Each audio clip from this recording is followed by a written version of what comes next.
আসসালামু আলাইকুম। শুরু করছি জনপদের খবর, সাথে আছি মোহাম্মদ রাইহান। এখনকার এই সংবাদ আয়োজন একই সঙ্গে চ্যানেল আই এর ইউটিউব চ্যানেল এবং চ্যানেল আই এর ওটিটি প্ল্যাটফর্ম আই স্ক্রিনে লাইভ স্ট্রিম হচ্ছে। রাজবাড়ীর গোয়ালন্দে নুরুল হক ওরফে নুরাল পাগলার মাজারে পুলিশের উপর হামলার ঘটনায় মামলা করা হয়েছে। মামলায় অজ্ঞাত ৩৫০০ জনকে আসামি করা হয়েছে।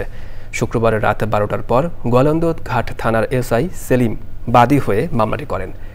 রাজবাড়ীর প্রতিনিধি খান মোহাম্মদ জহুরুল হকের তথ্যচিত্রে আল মুকসুদের রিপোর্ট। গোয়ালন্দ পৌরসভার জুরান মোল্লাপাড়া এলাকার নুরুল হক ওরফে নুরাল পাগলার মৃত্যুর পর বিশেষ কায়দায় কবর তৈরি ও দাফনকে ঘিরে কয়েকদিন ধরে এলাকায় উত্তেজনা চলছিল। এ নিয়ে শুক্রবার জুমার নামাজের পর বিক্ষোভ সমাবেশ করে ইমান আকিদা রক্ষা কমিটি। এরপর নুরুল হকের দরবার শরীফে হামলা পাল্টা হামলা ও সংঘর্ষে একজন নিহত ও ৫০ জনেরও বেশি আহত হন। নুরুল হকের দরবার শরীফে ভাঙচুর ও আগুন এবং কবর থেকে মরদেহ তুলে পোড়ানো হয়। এই ঘটনার সাথে প্রকৃতপক্ষে যারা উস্কানি দিয়েছে এবং যারা জড়িত এবং তাদেরকে আইনের আওতায় নিয়ে আসা হবে এবং আমাদের গ্রেপ্তার অভিযান চলছে।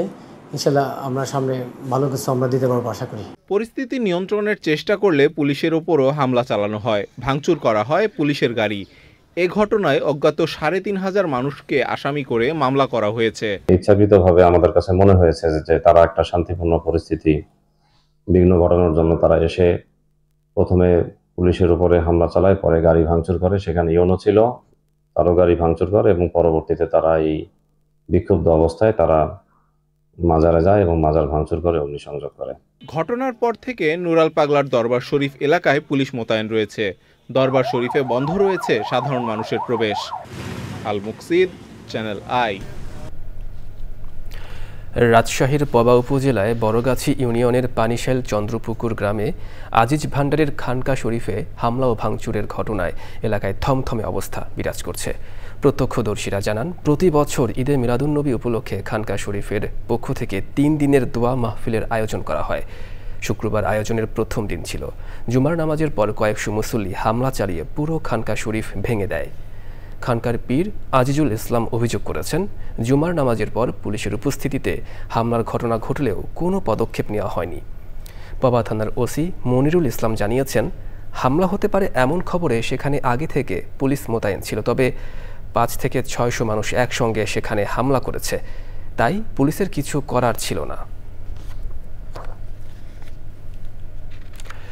লক্ষ্মীপুরের চন্দ্রগঞ্জে আনন্দ পরিবহন নামে একটি যাত্রীবাহী বাস খালে পড়ে ৫ জন যাত্রী নিহত হয়েছেন। চন্দ্রগঞ্জ থানার ওসি ফয়জুল আজিম নোমান জানিয়েছেন, বাসটি সকালে চন্দ্রগঞ্জ কফিলউদ্দিন ডিগ্রি কলেজের সামনে রহমত আলী খালে পড়ে যায়। সে সময় বাস থেকে অন্তত ১৪ জনকে জীবিত উদ্ধার করা হয়। পরে ফায়ার সার্ভিসের ডুবুরি দল উদ্ধার কার্যক্রমে যোগ দেয়। দুর্ঘটনার কারণে প্রায় ১ ঘণ্টা লক্ষ্মীপুর ঢাকা আঞ্চলিক মহাসড়কে যান চলাচল বন্ধ ছিল।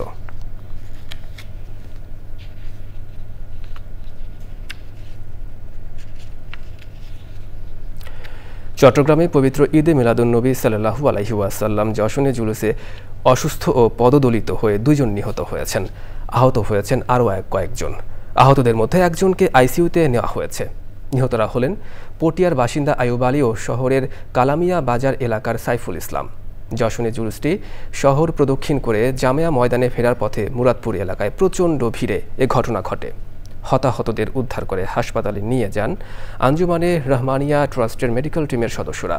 তারা জানান, ভিড়ের মধ্যে গরমে অসুস্থ হয়ে বেশ কয়েকজন পদদলিত হন। এছাড়া নালার উপর বসানো একটি ছোট ব্রিজ ভেঙে আহত হয়েছেন আরও কয়েকজন। আহতদের মধ্যে ৮ জনকে উদ্ধার করে হাসপাতালে নেওয়া হয়।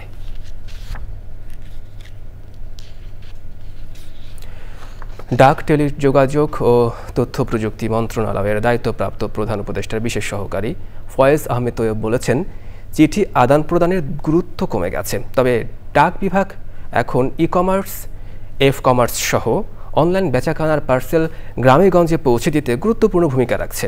সিলেটের জেলা প্রশাসক কার্যালয়ে ডাক বিভাগ আয়োজিত তথ্য প্রযুক্তিতে সমৃদ্ধ বাংলাদেশ বিনির্মাণের ডাক, টেলিযোগাযোগ ও তথ্য প্রযুক্তি মন্ত্রণালয় কর্তৃক নবপ্রণীত আইন, পলিসি এবং সংস্কার নিয়ে মত বিনিময় সভায় প্রধান অতিথির বক্তৃতায় তিনি একথা বলেন। সিলেটের জেলা প্রশাসক মোহাম্মদ সরওয়ার আলমের সভাপতিত্বে অনুষ্ঠানে উপস্থিত ছিলেন সিলেটের সাবেক সিটি মেয়র আরিফুল হক চৌধুরী। এর আগে সিলেট এমজি উসমানী আন্তর্জাতিক বিমানবন্দরে বিটিসিএল এর উদ্যোগে স্থাপিত ফ্রি টেলিফোন ও ওয়াইফাই সেবা পরিদর্শন করেন তিনি।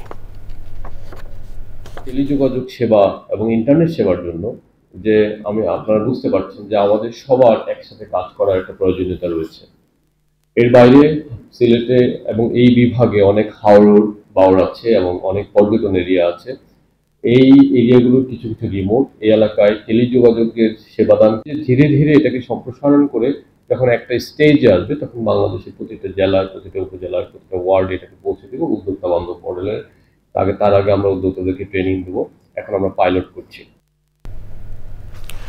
জাতীয় পার্টিতে যোগদানকারী আওয়ামী লীগের ক্লিন ইমেজ ও নির্বাচনে জয়লাভ করতে পারবেন এমন ব্যক্তিদের মনোনয়ন দেওয়া হবে বলে মন্তব্য করেছেন জাতীয় পার্টির কো চেয়ারম্যান মুস্তাফিজুর রহমান মুস্তফা। তিনি বলেন, ৩০০ আসনে প্রার্থী সংকট ঘোচাতে যাদের নামে মামলা নেই এবং ব্যাপক জনসমর্থন রয়েছে তারা মনোনয়ন পাবেন। রংপুর নগরীর সেন্ট্রাল রোডে দলীয় কার্যালয়ে রংপুর বিভাগের ৮ জেলার সভাপতি ও সাধারণ সম্পাদকদের নিয়ে মতবিনিময় সভায় তিনি এসব কথা বলেন। মুস্তাফিজুর রহমান মুস্তফা বলেন, মব নিয়ন্ত্রণ করতে না পারলে আগামী নির্বাচন প্রশ্নবিদ্ধ হবে। জাতীয় পার্টির উপর আঘাত আসলে কঠোরভাবে প্রতিহত করার ঘোষণা দেন তিনি। জাতীয় পার্টির প্রেসিডিয়াম সদস্য এস.এম. ইয়াসিরের সভাপতিত্বে সভায় কেন্দ্রীয় ও স্থানীয় নেতারা বক্তৃতা করেন।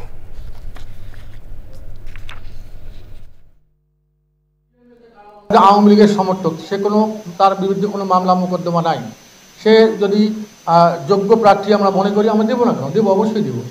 হ্যাঁ, আমাদের ক্যান্ডিডেট ক্রাইসিসকে ওভারকাম করার জন্য আমরা অবশ্যই করবো। অনেক জেলা আছে, হ্যাঁ, যেমন ৩০০ আসনে আমরা প্রার্থী দিব। এখন জাতীয় পার্টির প্রার্থীর চাইতে যদি ভালো শক্তিশালী প্রার্থী পাওয়া যায়, সে যদি ক্লিন ইমেজ থাকে, তার বিরুদ্ধে যদি কোনো সহিংসতার অন্য কোনো আলামত না থাকে, অবশ্যই পাবেন, দেবো না কেন? সাভারে বিএনপির প্রতিষ্ঠা বার্ষিকী উপলক্ষে আশুলিয়ার নয়ারহাট স্কুল মাঠে জনসভা হয়েছে। অনুষ্ঠানে প্রধান অতিথি ছিলেন বিএনপির কেন্দ্রীয় কমিটির সহ পরিবার পরিকল্পনা বিষয়ক সম্পাদক সাবেক সংসদ সদস্য ডাক্তার দেওয়ান মোহাম্মদ সালাউদ্দিন বাবু। জনসভা থেকে মাসব্যাপী কর্মপরিকল্পনা ঘোষণা করা হয়। তারেক রহমানের ঘোষিত ৩১ দফা বাস্তবায়নের পাশাপাশি সাভার আশুলিয়া কেন্দ্রিক জনবান্ধব কর্মপরিকল্পনা বাস্তবায়নের দাবি জানান বক্তারা। উপস্থিত ছিলেন বিএনপি নেতা দেওয়ান মঈনুদ্দিন বিপ্লব ও অন্যান্যরা।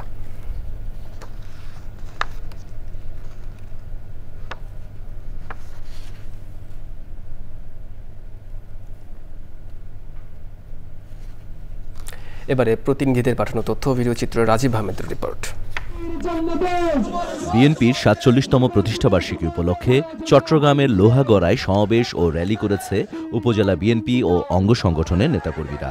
সমাবেশে বক্তৃতা করেন দক্ষিণ জেলা বিএনপির যুগ্ম আহ্বায়ক আসহাব উদ্দিন চৌধুরী ও অন্যরা। খুলনায় সাংবাদিক বুলুর রহস্যজনক মৃত্যুর নিরপেক্ষ তদন্তের দাবিতে মানববন্ধন করেছেন সাংবাদিকরা।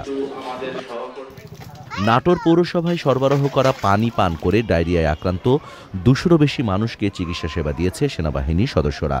সে সময় সিভিল সার্জনের কাছে এলাকাবাসীর জন্য ২০০ ব্যাগ স্যালাইন ও ৪০,০০০ পানি বিশুদ্ধকরণ ট্যাবলেট হস্তান্তর করে সেনাবাহিনী। দলের প্রতিষ্ঠাবার্ষিকী উপলক্ষে মাদারীপুরের কালকিনিতে র্যালি ও সমাবেশ করেছে উপজেলা বিএনপি ও সহযোগী সংগঠনের নেতাকর্মীরা। মেহেরপুরের গাংনীতে সমাবেশ ও আনন্দ র্যালি করেছে উপজেলা বিএনপি। ময়মনসিংহের মুক্তাগাছায় বিএনপির ৪৭তম প্রতিষ্ঠাবার্ষিকী উপলক্ষে সমাবেশ ও আনন্দ শোভাযাত্রা হয়েছে। সমাবেশে বক্তৃতা করেন বিএনপির সহ সাংগঠনিক সম্পাদক আবু ওয়াহাব আকন্দ ও অন্যরা। নরসিংদীর মনোহরদীতে কৃতি শিক্ষার্থীদের সংবর্ধনা দিয়েছে উপজেলা ও পৌর বিএনপি। তৃণমূলে দলকে সুসংগঠিত করতে নোয়াখালীর সদর পূর্ব চরমটুয়া ইউনিয়নে স্বেচ্ছাসেবক দলের উদ্যোগে কর্মী সম্মেলন হয়েছে। নেত্রকোনায় তামাক নিয়ন্ত্রণ আইন শক্তিশালী করার দাবিতে অবস্থান কর্মসূচি পালন করেছে জাতীয় যক্ষ্মা নিরোধ সমিতি ও নবনাট্য সংঘ। গাজীপুরের রোর ফ্যাশন লিমিটেডের শ্রমিকদের চূড়ান্ত পাওনা সংক্রান্ত ত্রিপক্ষীয় চুক্তি বাস্তবায়নের দাবিতে সংবাদ সম্মেলন করেছেন রোর ফ্যাশনের শ্রমিক কর্মচারীরা। চুক্তি অনুযায়ী শ্রমিকদের পাওনা পরিশোধ না করলে কঠোর আন্দোলনে যাওয়ার ঘোষণা দেন তারা। সাভারে শিক্ষার্থীদের পড়াশোনায় আরও মনোযোগী করতে ব্যতিক্রমী কিশোর কিশোরী ক্রীড়া ও সাংস্কৃতিক প্রতিযোগিতার আয়োজন করেছে হাজী হাতেম আলী উচ্চ বিদ্যালয়। প্রধান অতিথি থেকে বিজয়ী শিক্ষার্থীদের মাঝে পুরস্কার তুলে দেন সাবেক ছাত্রদল নেতা মেহেদী রানা শহীদ। Rajib Ahmed, channel I. বিএনপির ৪৭তম প্রতিষ্ঠাবার্ষিকী উপলক্ষে কুষ্টিয়ার দৌলতপুরে প্রীতি ফুটবল খেলা হয়েছে। উপজেলার খাস মাথুরাপুর মাধ্যমিক বিদ্যালয় মাঠে অনুষ্ঠিত খেলায় দৌলতপুর উপজেলা বিএনপির সভাপতি রেজা আহমেদ বাচ্চু মোল্লা প্রধান অতিথি থেকে খেলার উদ্বোধন করেন এবং নিজেও খেলায় অংশ নেন। আরাফাত রহমান ক্রীড়া পরিষদের জেলা শাখার সিনিয়র যুগ্ম আহ্বায়ক এবং বিএনপি নেতা আসিফ রেজা শিশির মোল্লার সার্বিক ব্যবস্থাপনায় খেলায় উপজেলা বিএনপি, যুবদল, স্বেচ্ছাসেবক দল ও ছাত্রদল মোট 4টি দল ফুটবল দল খেলায় অংশ নেয়। খেলায় উপজেলা ছাত্রদল চ্যাম্পিয়ন ও যুবদল রানার্স আপ হয়েছে। দর্শক, জনপদের খবর আজকের মতো এ পর্যন্ত। একটু পরে কৃষি সংবাদ দেখার আমন্ত্রণ জানিয়ে শেষ করছি। ধন্যবাদ সবাইকে।